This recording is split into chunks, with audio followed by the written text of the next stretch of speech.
అనుభవం ఉన్న నేను ప్రజలకు సేవ చేయాలనే తపనున్న వ్యక్తి, పవర్ స్టార్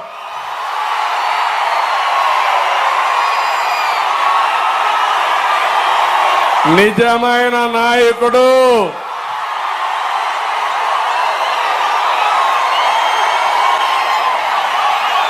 మీరు నచ్చిన నాయకుడు,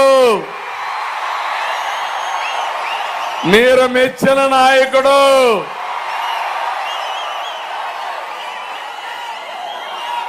ఇద్దరం కలిసి వచ్చామంటే ఇంకా మీరు చూడండి, సూపర్ డూపర్ హిట్. ఎవరైనా ఆదుకొని నిలబడతారా తమ్ముళ్ళు? అడ్డంగానే మిమ్మల్ని అడుగుతున్నా.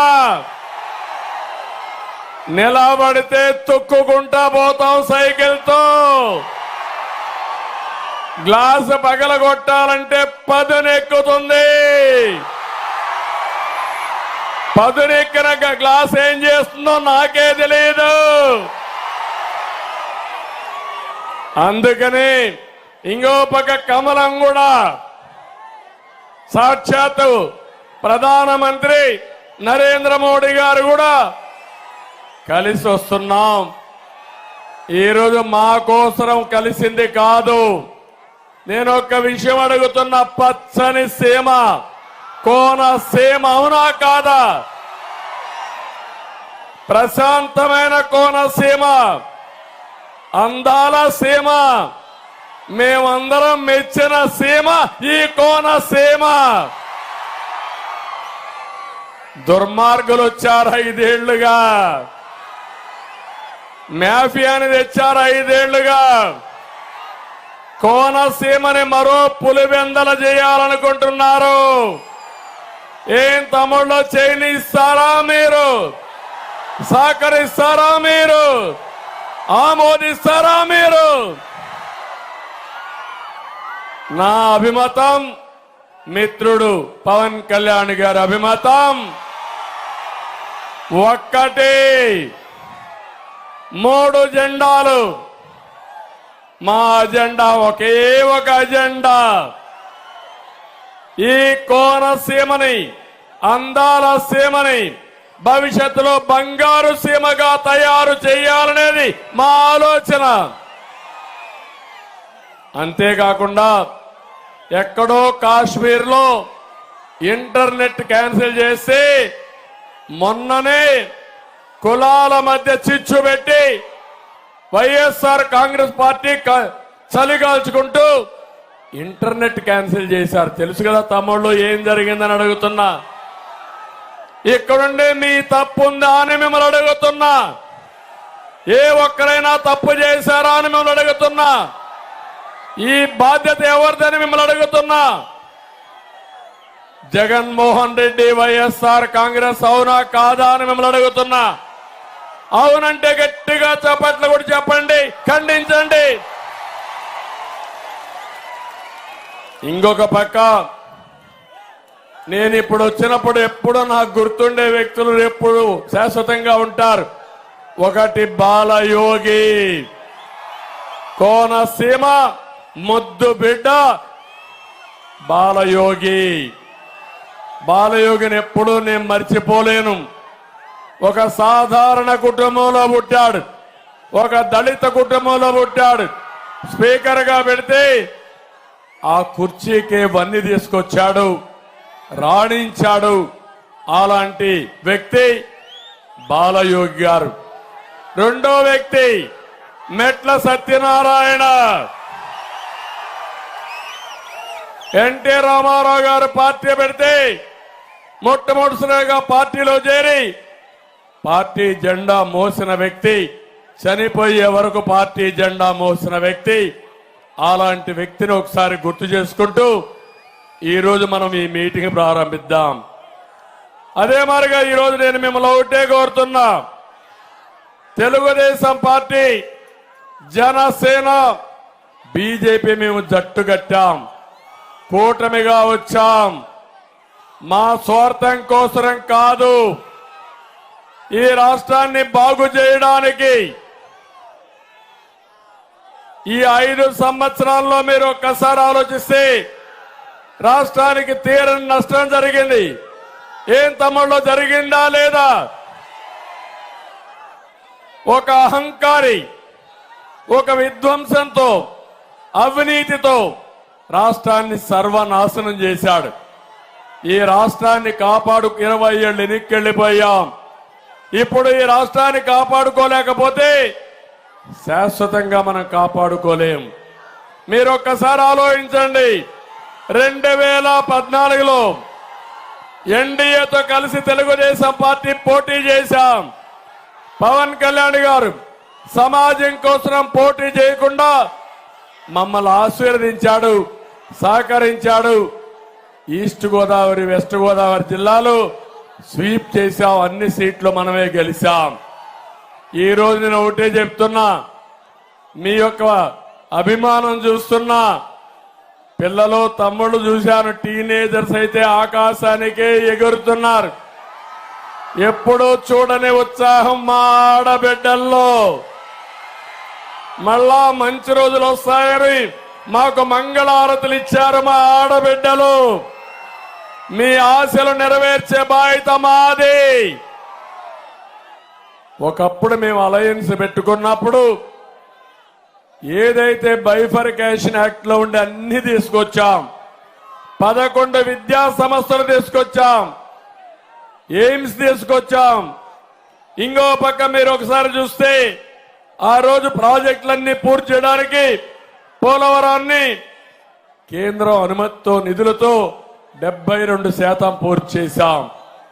అదే పోలవరం పూర్తి చేసుంటే ఈ గోదావరి జిల్లాల్లో 3 పంటలకు నీళ్లు వచ్చేటివి.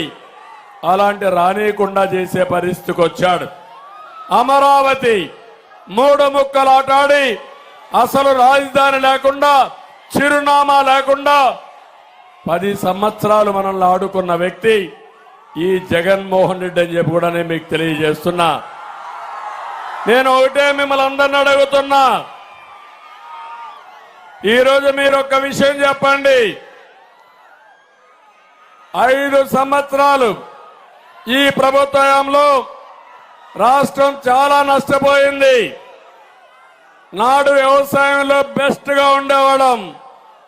ఈరోజు వ్యవసాయంలో అక్వాలో కూడా ఫస్ట్ ఉండేవాళ్ళం, పెట్టుబడిలో ఫస్ట్ ఉండేవాళ్ళం, ఉద్యోగ కల్పనలో బెస్ట్ గా ఉండేవాళ్ళం.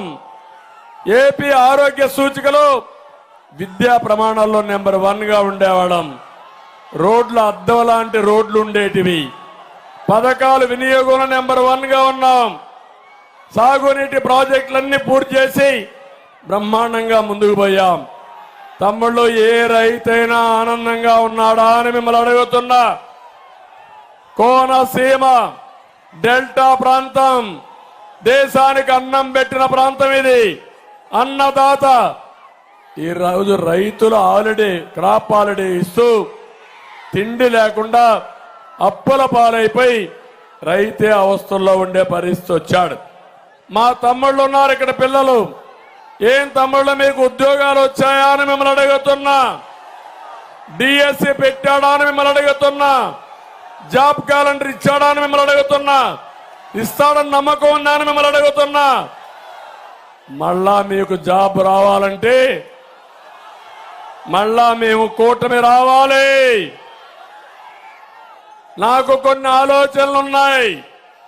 నా ఆలోచనలకి పదును పెడుతూ ఒక క్రియేటివిటీ ఇచ్చే ఆలోచన ఉండే వ్యక్తి పవన్ కళ్యాణ్ గారు అని చెప్పి కూడా నేను మీకు తెలియజేస్తున్నా. ఇప్పుడే ముందు మీటింగ్ లో నేను ఒక మాట మాట్లాడాను. బీసీల యొక్క జనాభాని కుల గణన చెయ్యాలి, చేస్తామని నేను ఒక మాట చెప్పాను. ఆ సమయంలో పవన్ కళ్యాణ్ గారు నాకు చెప్పింది, అది చేస్తూనే ఇక్కడ యూత్ ఉన్నారు, వీళ్ళందరి స్కిల్ డెవలప్మెంట్ చేసి ప్రపంచాన్ని జయించే శక్తి మన యువతకుంది. ఒక ఎగ్జాంపుల్ కూడా చెప్పాడు. నేను చిన్నప్పుడు మా అన్న నాకు సినిమా నేర్చుకునే డైలాగులు చెప్పడం కానీ నటన నేర్చుకోవడానికి నైపుణ్యాన్ని నేర్పించాడు. నేను సినిమా యాక్టర్ అయ్యాను, ఇప్పుడు రాజకీయాల్లోకి వచ్చాను, ప్రజల మన్నలు పొందుతున్నానని చెప్పాడు. ఆ సమయంలో చిరంజీవి గారు తీసుకున్న నిర్ణయం ఈరోజు కుటుంబం మొత్తం సినిమా యాక్టర్లు అయ్యారంటే అది సరైన సమయంలో మనం ఇచ్చే నైపుణ్యం మన పిల్లలకు నేర్పించే విధానం అని చెప్పి నేను మీకు తెలియజేస్తున్నా. అందుకని నైపుణ్య కేంద్రాలు పెడతాం. యువతకు హామీ ఇస్తున్నా, మీ అందరికీ ఉద్యోగాలు 20 లక్షల ఉద్యోగాలు ఇచ్చే బాధ్యత మాది. వర్క్ ఫ్రం హోమ్, మీ ఇంట్లో కూర్చొని ప్రపంచ కంపెనీలో పనిచేస్తారు. హైదరాబాద్ లో ఉన్నట్టు ఒక హైటెక్ టవర్ కూడా ఇక్కడే కోనసీమలో, అందాల సీమలో కొబ్బరి చెట్ల మధ్యలో కట్టుకుంటే ఏ విధంగా ఉంటుందో ఒక్కసారి ఆలోచించండి. ఇప్పుడే పవన్ కళ్యాణ్ గారు చెప్పినట్టు ఒక ట్రైన్ కూడా వేసుకుని కొబ్బరి చెట్ల మధ్యలో పోతా ఉంటే టూరిజం కూడా బాగా అభివృద్ధి అయ్యే అవకాశాలు ఉంటాయి.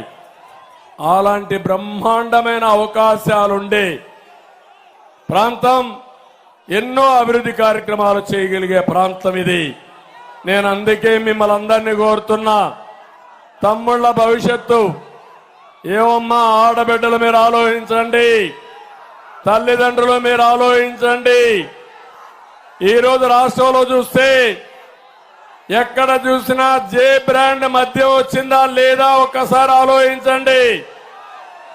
ఒకప్పుడు తెలుగుదేశం పార్టీ టైంలో 60 రూపాయలు క్వార్టర్ బాటలు. ఇక్కడ కూడా చాలా మంది మందు బాబులు ఉన్నారు. ఏం తమ్ముళ్ళు 60 రూపాయలు ఇప్పుడు ఎంత? ఇప్పుడు క్వార్టర్ బాటిల్ 200 రూపాయలు అవునా కాదా అని మిమ్మల్ని అడుగుతున్నా. ఆ మందులో నాణ్యత లేదు. ఒక క్వార్టర్ వేసుకుంటే కిక్కెక్కదు, రెండో క్వార్టర్ వేసుకుంటే 180 రూపాయలు చౌరం. 2 బాటలు తాగితే ఆరోగ్యం క్షీణించిపోతుంది, గుండెల్లో మంట వస్తుంది, కిడ్నీ సమస్యలు వస్తాయి. కానీ జగన్మోహన్ రెడ్డికి మాత్రం కనికరం లేదు. దీనికి తగినట్టు నేను అడుగుతున్నా, అమలాపురంలో గంజాయి దొరుకుతుందా లేదా తమ్ముళ్ళు అని మిమ్మల్ని అడుగుతున్నా. ఉందా లేదా అని మిమ్మల్ని అడుగుతున్నా. గంజాయి ఉందన్న వాళ్ళు చేలు పైకి ఎత్తండి. ఏం తమ్ముళ్ళు, తేలుగుట్టిన దొంగల మార్గమునుంటే సమస్య పరిష్కారం కాదు. రాష్ట్రం అంతా గంజాయి ఉంది, అవునా కాదా? ఒక్కరోజు ముఖ్యమంత్రి సమీక్ష చేశాడా? అదే నేను గాని పవన్ కళ్యాణ్ గాని భరిస్తామా అని మిమ్మల్ని అడుగుతున్నా.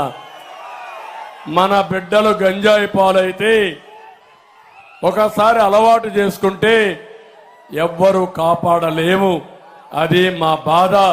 ఈ రాష్ట్రాన్ని కాపాడుకోవాల్సిన అవసరం ఉంది. ఇది కాకుండా అప్పుల్లో రాష్ట్రం నెంబర్ 1 గా తయారైంది.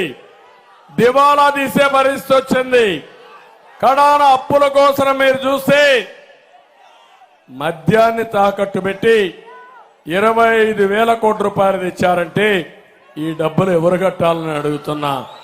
అంతేకాదు ఎంఆర్ఓ ఆఫీసుల్ని, కలెక్టరేట్స్ ని, రైతు బజార్ను తాకట్టు పెట్టి అప్పులు తెచ్చే పరిస్థితికి వచ్చారు. ఇప్పటికే మీరు చూడండి, బాధుడే బాధుడు, అన్ని పెరిగిపోయినాయి. పెట్రోల్ డీజిల్ పెరిగిందా లేదా అని మిమ్మల్ని అడుగుతున్నా. కరెంటు ఛార్జీలు పెరిగాయా లేదా అని మిమ్మల్ని అడుగుతున్నా. నిత్యావసర వస్తువుల ధరలు పెరిగాయా లేదా అని మిమ్మల్ని అడుగుతున్నా. చెత్త మీద పన్నేసాడా లేదా అని మిమ్మల్ని అడుగుతున్నా. ఆస్తి పన్నేసాడా లేదా అని మిమ్మల్ని అడుగుతున్నా. ఏం తమ్ముళ్ళు, ఇంత పన్నులేసి ట్యాక్స్లేసి ఈ అప్పుల పాలు చేశాడంటే ఏమనాలి ఈ ముఖ్యమంత్రిని అంటున్నా. అతను చెప్పేది ఒకటి ఉంది, నేను సంక్షేమాన్ని ఇస్తానని. ఇప్పుడే పవన్ కళ్యాణ్ గారు చెప్పారు, మేము అతనికి ఇచ్చేదానికంటే మెరుగైన సంక్షేమ కార్యక్రమాలు ఇచ్చే బాధ్యత మాది.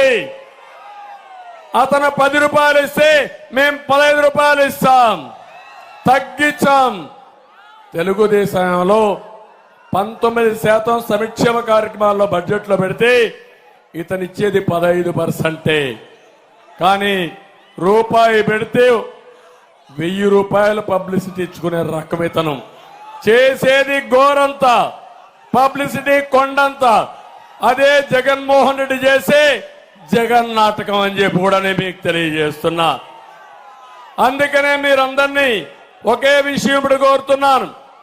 ఈ జగన్మోహన్ రెడ్డి గారు ఎక్కడికక్కడ ప్రభుత్వాన్ని నడపమని అధికారాన్ని ఇస్తే జగన్ మాఫియా సామ్రాజ్యాన్ని నడిపాడు. పరిపాలించమని సీఎం చేస్తే దాన్ని దోపిడీ లైసెన్స్ గా మార్చుకున్నాడు. ఒక్క ఛాన్స్ అన్నాడు, గుర్తుందా మీకు? అందరి తల మీద చెయ్యి పెట్టాడు, బుగ్గలు నిమిరాడు, ముద్దులు పెట్టాడు. ముఖ్యమంత్రి అయిన తర్వాత పిడి గుద్దులు గుర్తునే ఉన్నాడు. అవునా కాదా? అన్ని వ్యవస్థలు నిర్వీర్యం చేశాడు. ల్యాండ్, శాండ్, వైను, మైను, కబ్జాలు దేశంలోనే ఎక్కడా లేని విధంగా జరుగుతున్నాయి. మెడ మీద కత్తి పెట్టి ఆస్తులు రాయించుకుంటున్నారు. ఇది న్యాయమా అని మిమ్మల్ని అడుగుతున్నా. ఇంకొక పక్క మీరు ఒకసారి చూస్తే ఈ ముఖ్యమంత్రికి అన్నం తినడం ఎప్పుడో మానేశాడు. జగన్కి అల్పాహారం ఇసుక, మధ్యాహ్న భోజనం మద్యం, అదే మారిగా మైన్స్ వచ్చి రాత్రి డిన్నర్ ఇతనికి. ఈ విధంగా అలవాటు అయిపోతే ఇంకేమవుతుందో మీరే ఒక్కసారి ఆలోచించుకోండి. మొత్తం సహజ వనరులన్నీ కూడా దోచేశాడు. తమిళలో ఇంకొక విషయం చెప్పాలి. మీ దగ్గర పట్టాదారు పాస్ పుస్తకాలు ఉన్నాయా? దాని మీద ఎవరి ఫోటో ఉంది? ఎవరి ఫోటో ఉంది? జగన్మోహన్ రెడ్డి తాత వాళ్ళ ముత్తాత మీకు ఆ భూమి ఇచ్చాడా? మీ నాన్న ఇచ్చాడు. మీ తాత భూమి ఇస్తే మీ ఆస్తి పైన జగన్మోహన్ రెడ్డి ఫోటో వేసుకుంటున్నాడంటే ఎంత అహంకారం ఒక్కసారి మీరు ఆలోచించండి. ఇంకో పక్క మీరు చూస్తే మీ పొలంలో రాళ్లు వేశారు, సర్వే రాళ్లు వేశారు. సర్వే రాళ్ల పైన కూడా ఈయన ఫోటో వేసుకునే పరిస్థితి వచ్చాడు. ఈ ముఖ్యమంత్రి ఒక రంగుల పిచ్చోడు.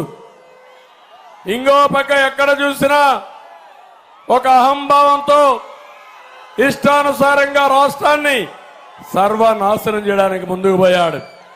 ఇప్పుడు కొత్త చట్టం తీసుకొచ్చాడు, భూ పరిరక్షణ చట్టం.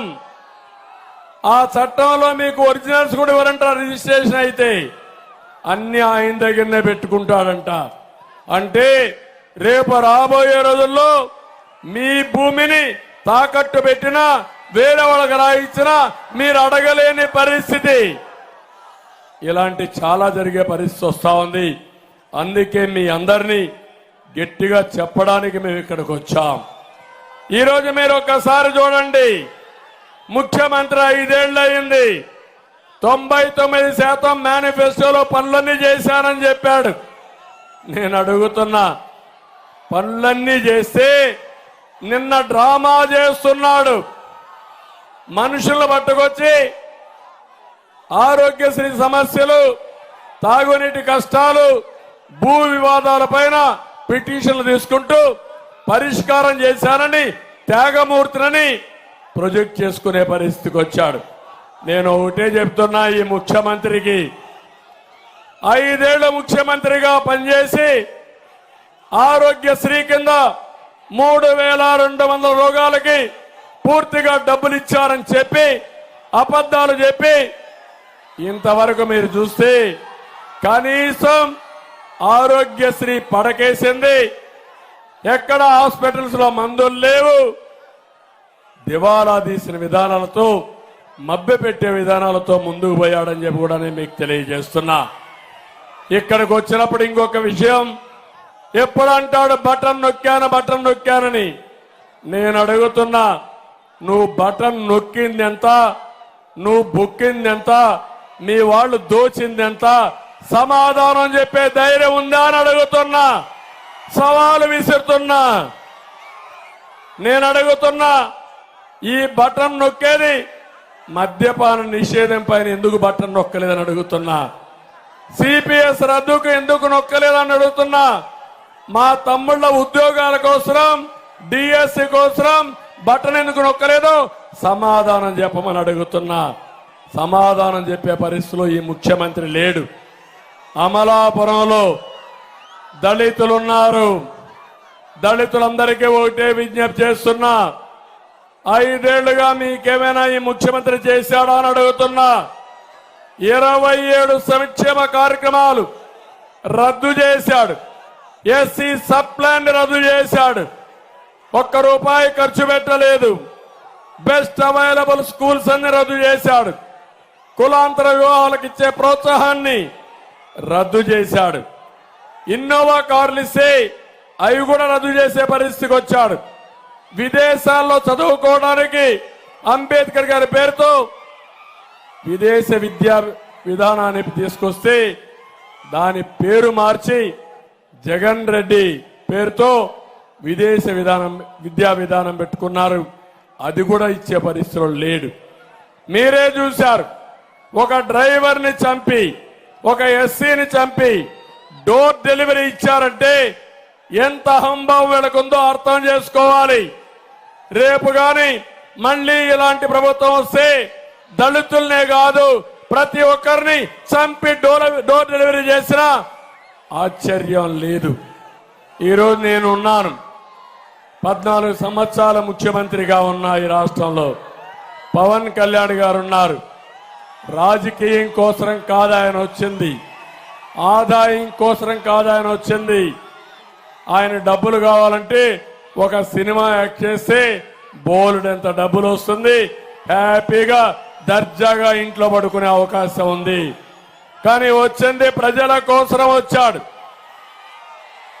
మీకు అన్యాయం జరిగితే చూడలేక సమాజం కోసం వచ్చిన వ్యక్తి పవన్ కళ్యాణ్ గారు. ఇప్పుడు నేను అడుగుతున్నా, ముఖ్యమంత్రి ఏమైనా కూడా ఇది ఉంటే పవన్ కళ్యాణ్ గారి పైన దాడి చేస్తాడు, నా మీద దాడి చేస్తాడు, మమ్మల్ని బూతులు తిట్టిస్తాడు. ఇదేమని అడిగితే ఈ పోలీసులు ఇష్టానుసారంగా ప్రవర్తించే పరిస్థితి వచ్చింది. నేను ఒకటే చెప్తున్నా, ఈ రోజు నేను మీ ఉత్సాహం చూశాను, మీ అభిమానం చూశాను. ఏ మాత్రం అనుమానం లేదు, రాబోయేది ఎన్డీఏ ప్రభుత్వమే. మామూలు మెజారిటీ కాదు. నేను 9 ఎన్నికలు చూశాను, ఎప్పుడూ లేని ఉత్సాహం కనపడుస్తా ఉంది. ఇది పెను తుఫానుగా మారుతుంది. ఈ పెను తుఫాన్లో అడ్డం వచ్చిన వాడు కొట్టుకోబోవడం తప్ప ఎవరు నిలదొక్కునే పరిస్థితిలో ఉండరని చెప్పి తెలియజేస్తున్నా. అందుకని 3 రాజకీయ పార్టీలు కలిశామంటే మళ్ళీ చెప్తున్నా, నా అనుభవంతో చెప్తున్నా, ఈ రాష్ట్రాన్ని కాపాడాలి, కాపాడకపోతే పెను నష్టం వస్తుందనే ఉద్దేశంతో కలిశాం. ఇక్కడుండే మిమ్మల్ని అందరినీ ఒకటే కోరుతున్నా, పవన్ కళ్యాణ్ గారి పైన అభిమానం మీ అందరికీ ఉంది. ఉందా లేదా? ఉందా లేదా? ఉందా లేదా? ఉంటే చేలు పైకెత్తండి.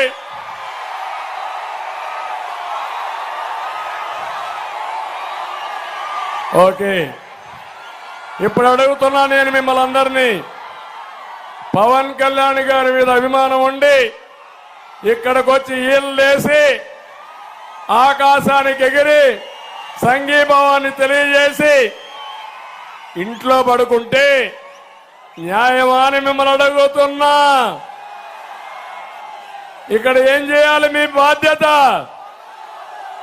పవన్ కళ్యాణ్ గారు కూటమికి ఓటేయమన్నాడు అంటే ఏంటి మీ ఉద్దేశం? ఇక్కడ పోటీ చేస్తున్న తెలుగుదేశం పార్టీ అభ్యర్థులు, కూటమి అభ్యర్థులు సైకిల్ గుర్తుకి మీరందరూ ఓట్లేయాలి. సిద్ధమా అని అడుగుతున్నా, నమ్మకమా అని అడుగుతున్నా. నమ్మకం అయితే చేతుల పైకెత్తాను, అందరం వేస్తామని. అదే జగన్మోహన్ రెడ్డి గారి యొక్క గంపెడ కళ్ళం ఆశ.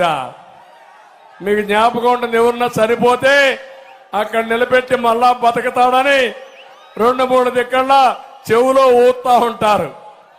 ఏదో తెలుగుదేశం ఓట్లు జనసేనకు పడవని, జనసేన ఓట్లు తెలుగుదేశానికి పడవని, ఈ విధంగా అయితే గెలిచిపోతామని పగటి కలలుగా అన్నాడు. కానీ నీ అభిమానం చూస్తా ఉంటే ఎవడు ఎన్ని చెప్పినా ఇనే పరిస్థితిలో మీరు లేరు. ఒకే అభ్యర్థి ఉంటాడు, అది తెలుగుదేశం గాని, జనసేన గాని, బీజేపీ గాని. తెలుగుదేశం అభిమానులందరికీ కోరుతున్నా, 47 నేను పిలిపిస్తే ఒక్క ఓటు కూడా మార్చకుండా ఓట్లు వేశారు. అవునా కాదా? నా మీద మీకు నమ్మకం ఉందా లేదా? రాష్ట్రంలో నా మీద నమ్మకం, పార్టీ మీద ఉండే అభిమానంతో ప్రతి ఒక్కరూ జనసేన అభ్యర్థులకు ఓటేయాలి, బీజేపీ అభ్యర్థులకు ఓటేయాలి. ఏదైతే రాష్ట్రంలో ఒక అరాచక శక్తి ఉందో, అరాచక పార్టీ ఉందో దాన్ని ఇంటికి సాగనంపాలి. మొట్టమొదటి నుంచి జనసేన అధ్యక్షుడు పవన్ కళ్యాణ్ గారు ఒకటే చెప్పారు, రాష్ట్రంలో ఓటు డివైడ్ కావడానికి వీలు లేదు. రాష్ట్రాన్ని వైసీపీ విముక్త రాష్ట్రంగా తయారు చేయాలి, దీనికి త్యాగం చేయాలి, నేను సిద్ధంగా ఉన్నానని చెప్పిన వ్యక్తి పవన్ కళ్యాణ్ గారు. ఆయన్ని విమర్శించారు, నన్ను కూడా విమర్శించారు. నేను కూడా 6 సీట్లు బీజేపీకి ఎంపీ సీట్లు అడ్జస్ట్ చేసుకున్నాం. ఆ విషయం కూడా చెప్తున్నా, మేము ఒకరు గొప్ప ఒకరు తక్కువ కాదు, ఒకరు ముందు ఒకరు వెనక కాదు, అందరం కలిసి సమిష్టి నిర్ణయం, సమిష్టిగా ముందుకు వస్తున్నాం తప్ప ఇంకోటి కాదు. అక్కడ ఆలోచించినప్పుడు మేమిద్దరం కూడా ఆలోచించుకున్నాం. బీజేపీ వచ్చినప్పుడు ముగ్గురం కలిసి ఆలోచించాం. ముగ్గురికి ఆమోదయోగ్యంగా అమికబుల్ గా ఒక సెటిల్మెంట్కి వచ్చాం. త్యాగాలు ముగ్గురం చేశాం. ముగ్గురం చేయడమే కాదు, మా త్యాగాలు ఈ రాష్ట్ర భవిష్యత్తు కోసం చేసిన త్యాగాలని చెప్పి నేను మీకు తెలియజేస్తున్నా. మేము త్యాగాలు చేసినప్పుడు నేను మిమ్మల్ని అడుగుతున్నా, మీలో బాధ్యత ఉందా లేదా అని మిమ్మల్ని అడుగుతున్నా.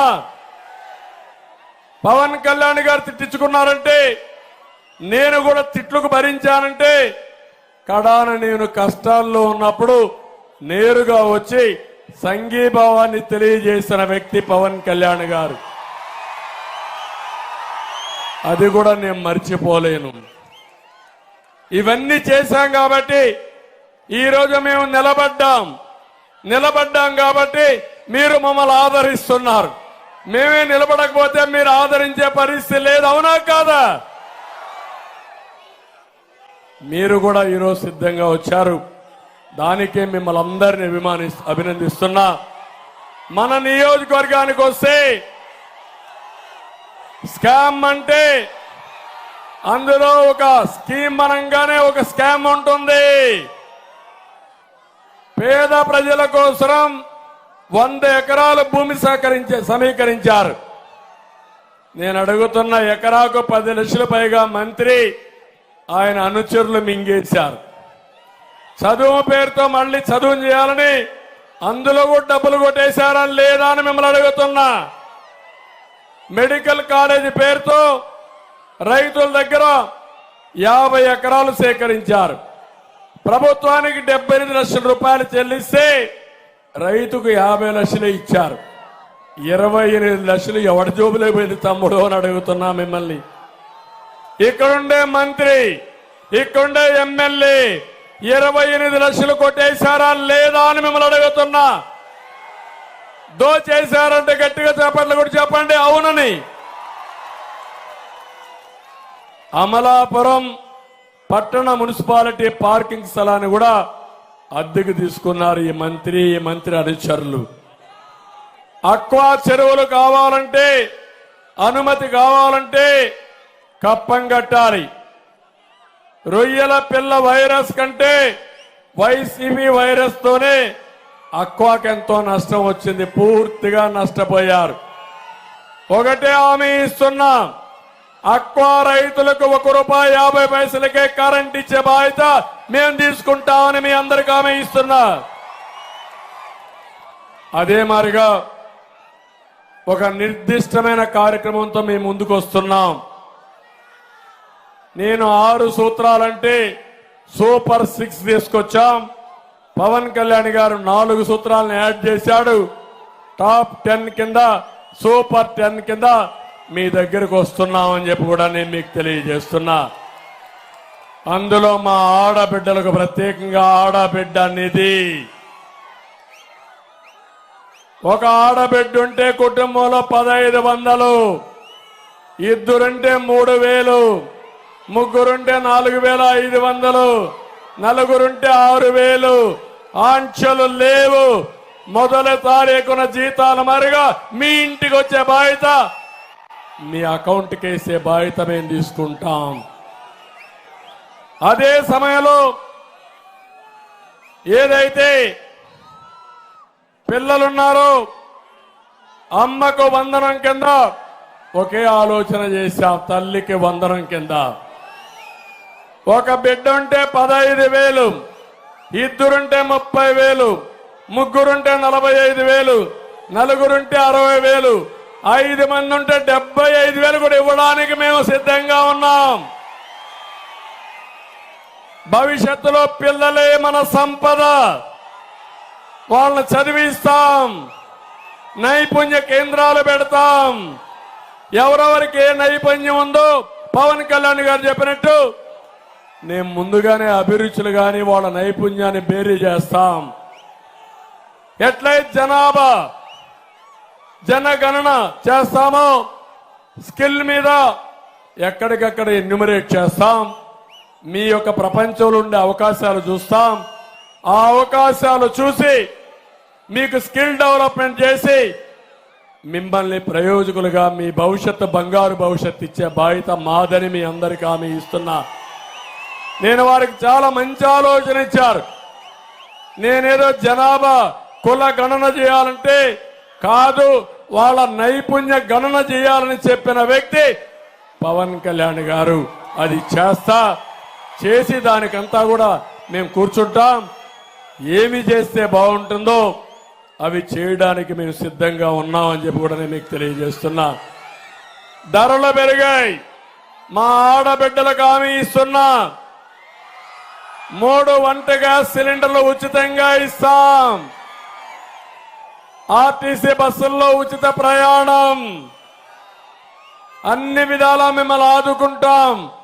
ఈ ఆడబిడ్డలకి పూర్తి స్వేచ్ఛనిచ్చి ప్రపంచంలోనే అత్యున్నత స్థానంలో నిలబెట్టే బాధ్యత ఈ కూటమి, నేను, పవన్ కళ్యాణ్ గారు, బీజేపీ తీసుకుంటామని మీ అందరికీ హామీ ఇస్తున్నా. ఇది కాకుండా యువగళం 3,000 రూపాయలు నిరుద్యోగ భృతిస్తాం, ఉద్యోగ కల్పన చేస్తాం. రైతులందరికీ హామీ ఇస్తున్నా, 20,000 రూపాయలు రైతుకు భరోసా ఇస్తూ అన్నదాత కింద ఇస్తాం.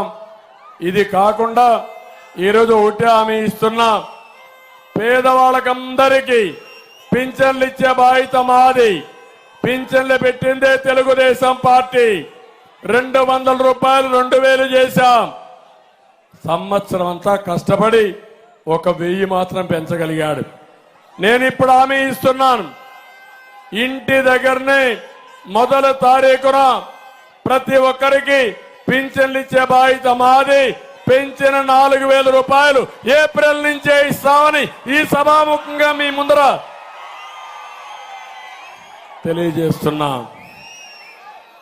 శవ రాజకీయాలు చేస్తున్నాడు ముఖ్యమంత్రి. నేను ఒకటే హామీ ఇస్తున్నా, ఒక నెలలో తీసుకోకపోతే ఇంకొక నెలలో 2 నెలలు ఇస్తాం, 2 నెలలు తీసుకోకపోతే 3వ నెలలో ఇస్తాం. ఈ విధంగా ఎవ్వరికి అన్యాయం జరగకుండా ఇచ్చే బాధ్యత మాది. వికలాంగులకి 4,000 నుంచి 6,000 రూపాయలు పెంచుతాం. ఇంకో పక్క వాలంటీర్ జీతాలు కూడా పెంచుతున్నాం. ఎవరైతే వాలంటీర్లు ఉన్నారో వాళ్ళందరికీ 5,000 నుంచి 10,000 రూపాయలు జీతం పెంచే బాధ్యత మాదని వాళ్ళందరికీ హామీ ఇస్తున్నా. జగన్మోహన్ రెడ్డి ఆలోచిస్తున్నాడు, వాలంటీర్లంటే బానిసలు అనుకున్నాడు. 5,000 రూపాయలు ఇచ్చి ఊడిగం చేయించుకుంటూ పార్టీ పని చేపిస్తూ వాళ్ళందరి జీవితాలు నాశనం చేసే పరిస్థితికి వచ్చాడు. వాళ్ళల్లో చదువుకున్న వాళ్ళు ఉన్నారు, వాళ్ళందరికీ ఒకే హామీ ఇస్తున్నా, నైపుణ్యాన్ని పరిగణలో తీసుకుంటాం. మిమ్మల్ని అందరినీ స్కిల్ డెవలప్మెంట్ చేస్తాం. చేసి 10,000 రూపాయలే కాదు, లక్షల రూపాయలు చేసే మార్గం చూపించే బాధ్యత మాది, మా కూటమిది అని వారికి కూడా హామీ ఇస్తున్నా. మీరెక్కడ కూడా రాజకీయాలు చేయొద్దండి, వైసీపీకి సహకరించొద్దండి. మీరు రాజీనామా చేస్తే మీ ఉద్యోగం పోతుంది, మళ్ళీ రాదు. వచ్చేది కూటమి, పోయేది మీ ఉద్యోగాలు. జగన్మోహన్ రెడ్డి ఉద్యోగం కోసం మీ ఉద్యోగాలు పోగొట్టుకోవద్దండి, మీ లైవ్లీవుడ్ పోగొట్టుకోవద్దని వాలంటీర్స్ అందరికీ పిలిపిస్తున్నా. ఇది కాకుండా ఇంకొక పక్క మళ్ళీ అందరు కూడా ఎస్సీ ఎస్టీ మైనారిటీ అందరికి కూడా డిక్లరేషన్ తీసుకొస్తాం. అందరికీ న్యాయం చేసే బాధ్యత మాదని మీ అందరికీ తెలియజేస్తున్నా. నియోజకవర్గంలో డ్రైనేజ్ సమస్య ఉంది, త్రాగునీటి సమస్య ఉంది, పంట కాలువల నిర్వహణ సరిగా లేదు, కొబ్బరి పంటకు గిట్టుబాటు ధర లేదు. కానీ గంజాయి మాత్రం ఫుల్గా డిమాండ్ ఉంది. ఆ పరిస్థితిలో ఈ రాష్ట్రం ఉంది. అందుకే మేము ఆలోచిస్తున్నాం, కొబ్బరి ఆధారంగా పరిశ్రమలు తీసుకొచ్చి తద్వారా మీ ఆదాయం పెంచే మార్గాలు ఏమున్నాయో అవన్నీ చేస్తామని చెప్పి కూడా నేను మీకు తెలియజేస్తున్నా. ఇప్పుడే నేను చేనేత కార్మికులు చూశాను, వాళ్ళందరికీ బండారు లంకలో చూశాను. వాళ్ళు ఎంతో అభిమానంగా మాకు స్వాగతం పలికారు. ఇప్పుడు ఇచ్చే 24,000 రూపాయలు చేనేత చేయూత పథకం కొనసాగిస్తాం, దాన్ని రద్దు చేయమని మరొకసారి మీ అందరికీ హామీ ఇస్తున్నా. అదే కాదు, ఇన్ని రోజులైనా ఆధునిక ప్రపంచంలో కూడా చేనేత పరిశ్రమ చాలా ఇబ్బందుల్లో ఉంది. వాళ్ళకి న్యాయం చేసే బాధ్యత తీసుకొస్తాం. ఇసుక మాఫియా వల్ల 40 లక్షల కుటుంబాలు భవన నిర్మాణ కార్మికులు దెబ్బతిన్నారు. వాళ్ళకందరికీ ఒకటి హామీ ఇస్తున్నా, మీకు న్యాయం చేసే బాధ్యత మేము తీసుకుంటామని కూడా మీకు తెలియజేస్తున్నా. ఇది కాకుండా అమలాపురంలో ప్రభుత్వ డిగ్రీ కాలేజ్ కానీ పాలిటెక్నిక్ కానీ ఐటీఐ కావాలన్నారు. ఈ జిల్లా హెడ్ క్వార్టర్స్ ఇప్పుడు తప్పకుండా ఇవన్నీ ఏర్పాటు చేస్తామని మీకు హామీ ఇస్తున్నా. జిల్లా కేంద్రమైన అమలాపురాన్ని రామచంద్రాపురానికి మండపేట కలుపుతూ కోటిపల్లి గోదావరిపై బ్రిడ్జి నిర్మాణం చేయాలన్నారు, చేస్తాం. కోటిపల్లి అదే మరి నర్సాపూర్ రైల్వే లైన్ ఏదైతే బాలయోగి గారు ఆశించారో అది కూడా పూర్తి చేసే బాధ్యత మేము తీసుకుంటామని మీ అందరికీ హామీ ఇస్తున్నా. శెట్టి బలిజ కులం స్థాపకులు దొమ్మేటి వెంకటరెడ్డి గారి పేరున ఒక శెట్టి బలిజ కళ్యాణ మండపం కావాలన్నారు, ఇది కూడా శాంక్షన్ చేస్తామని చెప్పి నేను మీకు తెలియజేస్తున్నా. మాల సమాజం అభివృద్ధికి పాటుపడ్డ పివి రావు ఘాట్ నిర్మాణానికి అవసరమైన డబ్బులు ఇవ్వన్నారు, అవి కూడా ఇస్తాం. కాపు అగ్నికుల క్షత్రియ ఇంకా కొన్ని బీసీ కులాల కార్పొరేషన్ నిధులు పెంచి సబ్సిడీలు ఇచ్చి మిమ్మల్ని అందరినీ ఆర్థికంగా పైకి తీసుకురావాలని కోరారు, తప్పకుండా పైకి తీసుకొస్తాం. ప్రతి ఒక్క సంవత్సరం 30,000 రూపాయలు చొప్పున 5 సంవత్సరాల్లో 1,50,000 ఖర్చు పెడతాం. ఈ 1,50,000 కోట్లు ఖర్చు పెడతాం. ఈ డబ్బులతో అనేక అభివృద్ధి కార్యక్రమాలు చేస్తామని చెప్పి నేను మీకు తెలియజేస్తున్నా. ఇప్పుడు నేను అడుగుతున్నా మిమ్మల్ని అందరినీ, పనులు చేసే బాధ్యత మాది, ఓట్లేసే బాధ్యత మీది. సిద్ధమా అని మిమ్మల్ని అడుగుతున్నా. సిద్ధంగా ఉంటే గట్టిగా చప్పట్లు కూడా చెప్పండి, మేమందరం సిద్ధంగా ఉన్నామని. ప్రతి ఓటు విలువైనది. మా మీద అభిమానం ఉండేవాళ్ళు 3 పార్టీలు కూడా తప్పకుండా ఓటేయాలి. అప్పుడే మీ అభిమానాన్ని చూపించిన వారు అవుతారు. అట్లా కాకుండా మేము వస్తే ఉత్సాహంగా కలిసి మేము వెళ్ళిపోయిన తర్వాత మళ్ళీ రాజకీయాలు చేస్తే నష్టపోయేది మనమే. అవునా కాదా అని మిమ్మల్ని అడుగుతున్నా. Transfer of vote is important. మనం అందరం గాని ఓట్లేస్తే తెలుగుదేశం ఓట్లన్నీ జనసేనకి, జనసేన ఓట్లని తెలుగుదేశానికి వేస్తే వైఎస్ఆర్ పార్టీకి డిపాజిట్లే రావు తమ్ముళ్ళు. అడ్రస్ గల్లంతవుతుంది. అందుకే మిమ్మల్ని కోరుతున్నా, గట్టిగా చప్పట్లు కొట్టి మేమందరం ఓట్లేస్తామని.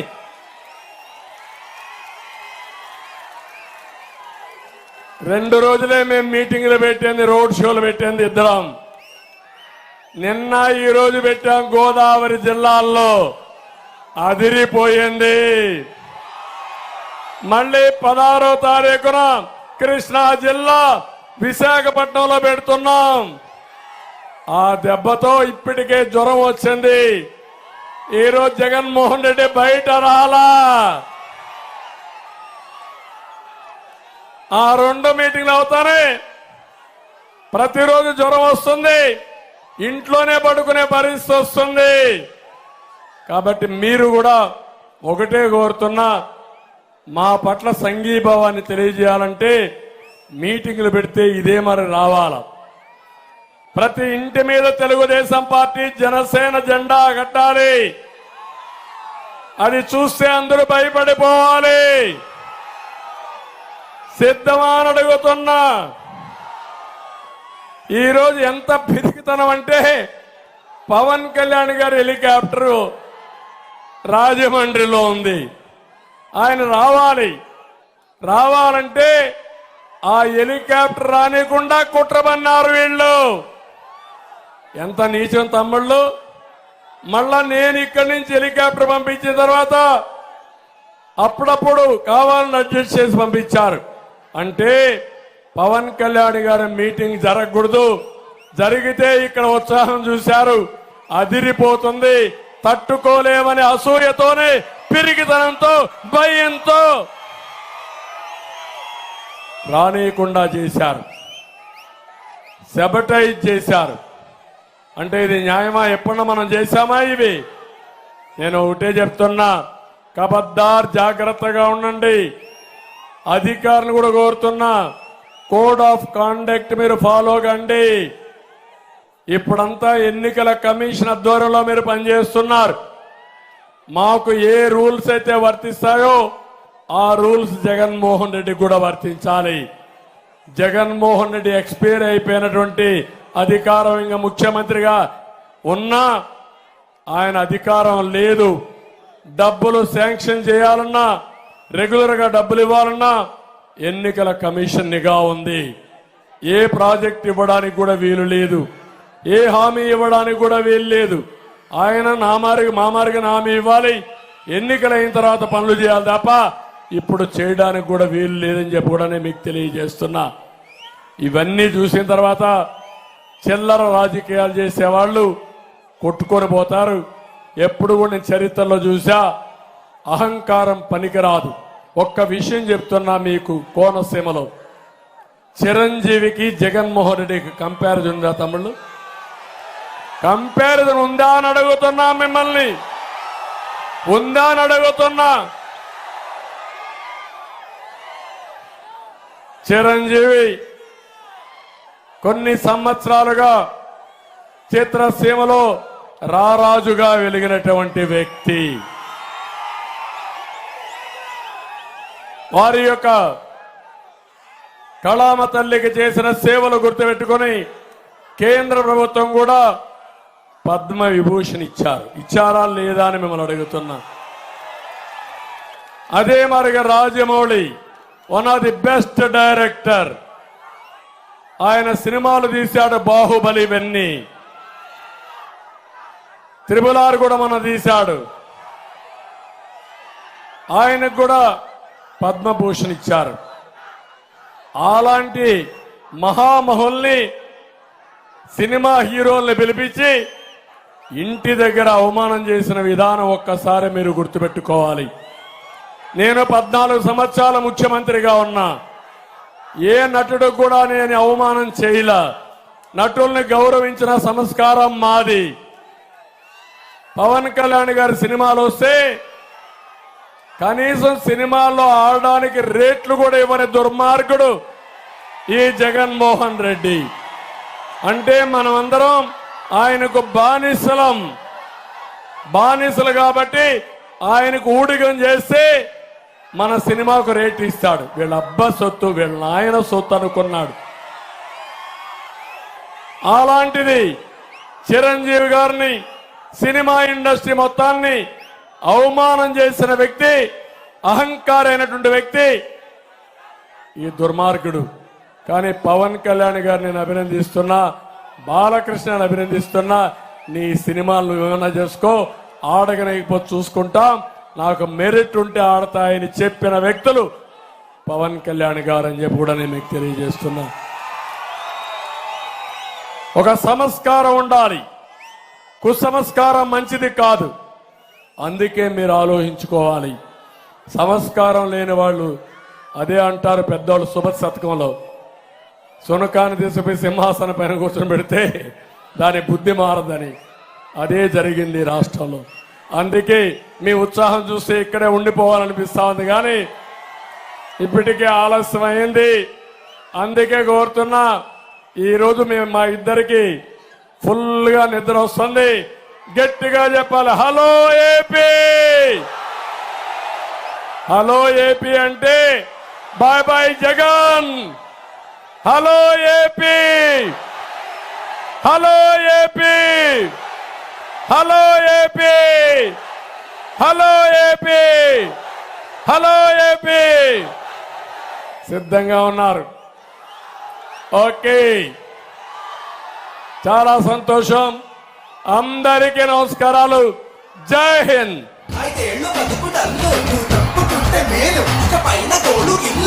జరుగు జగన్ జరుగు జగన్, ఖాళీ చెయ్యి కుర్చీ, జనరాజ్యం వస్తున్నది ఎన్నికల్లో గెలిచి.